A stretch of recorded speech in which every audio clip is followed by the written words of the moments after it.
So, as the title suggests, we're dealing with an unexplained fish death today.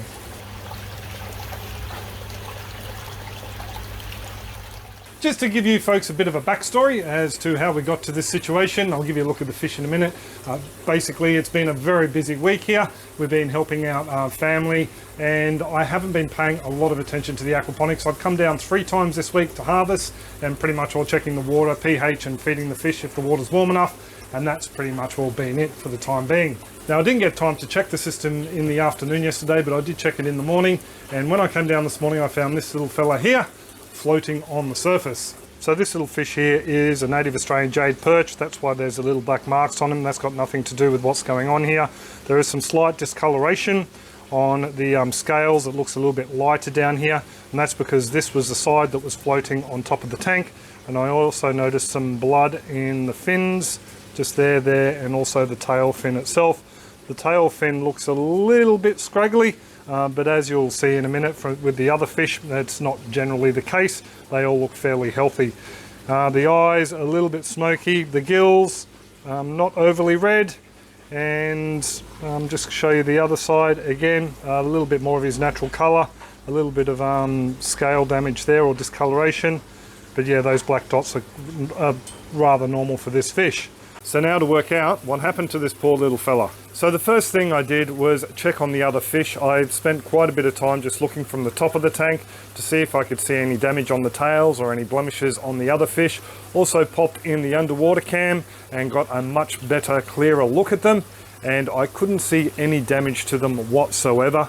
And there were none that were looking very sluggish down the base of the tank. Now, in my opinion, the first thing you should do as soon as something like this happens is to grab out your trusty Freshwater Test Kit and test the water in the system. Now, I'm testing the water that is running into the fish tank just to make sure that my ammonia and nitrites aren't too high.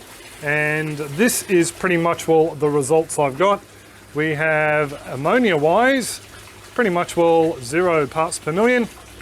With the nitrites, these guys can also be toxic to the fish. We are pretty much well sitting at 0 parts per million there as well, or milligrams per litre. As for the nitrates, they are, if I can pull it out, they are fairly high, but not at a level that I'm overly concerned with the fish. Now, this subject here isn't something I've covered in my Backyard Aquaponics Beginner's Guide, links to that above and down below, but it will be included in further updates down the line. The guide is predominantly just looking at how to create your system, how to get it going, and a few ideas on different ways you can build a system. Something like this, I wasn't really planning on happening. Most people don't. So I haven't had the ability to record it and include it in the guide. So it will be coming down the line. I can't tell you exactly when though, but if you do want to check out that guide, there will be a link down below. So if you don't already have one of these freshwater test kits, not necessarily this brand or any brand, I would recommend you get one, especially if you're new to aquaponics and you plan on cycling a system. It gives you an idea on when the system is cycled. But in cases like this, it could tell me, say for instance, if there's an ammonia spike, maybe there could be another dead fish down the bottom if I wasn't able to see down to the base of the tank, and it would be releasing ammonia and could cause a spike in the system. That generally, you know, would be taken up by the bacteria out in your biofilters or the grow beds, but it could happen. The most likely thing that could happen is you could end up with an anoxic zone in the system, somewhere where the oxygen isn't getting to the bacteria. They start robbing the oxygen from the nitrate and it reverts back to nitrite.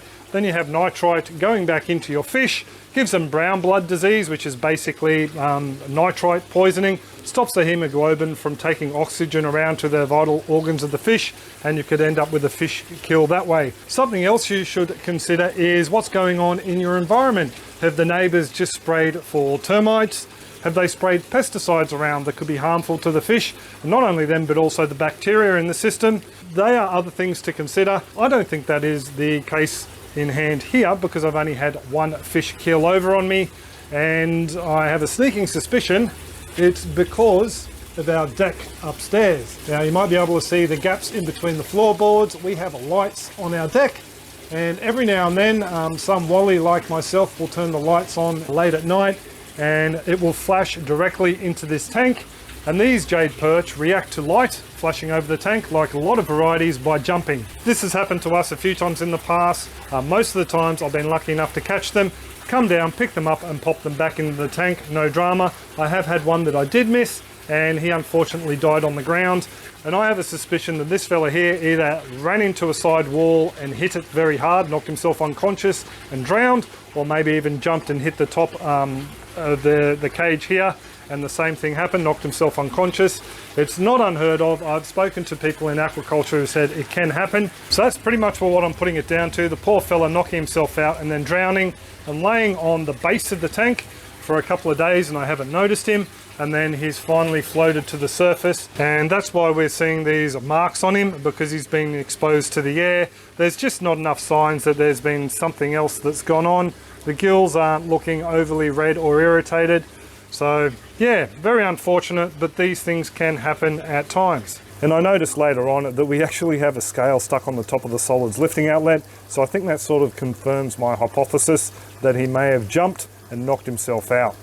So even though this subject can be a little bit sad and depressing for some, it is something us folks who grow our own food in the backyard face when we're dealing with animals, be it chicken, quail, ducks, turkeys, whatever you can manage to raise for food, maybe some bunnies.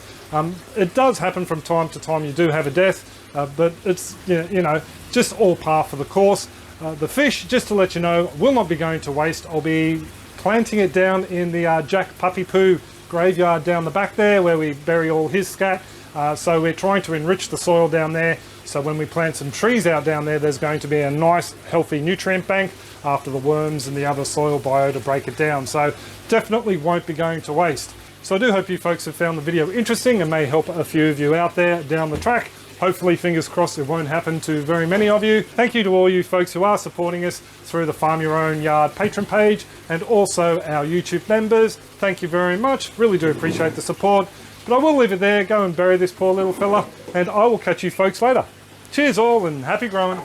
Just to show you, Jack even likes a little bit of broccoli flower salad as well, except he likes a very basic version of it. Don't you, matey? Cute little bugger.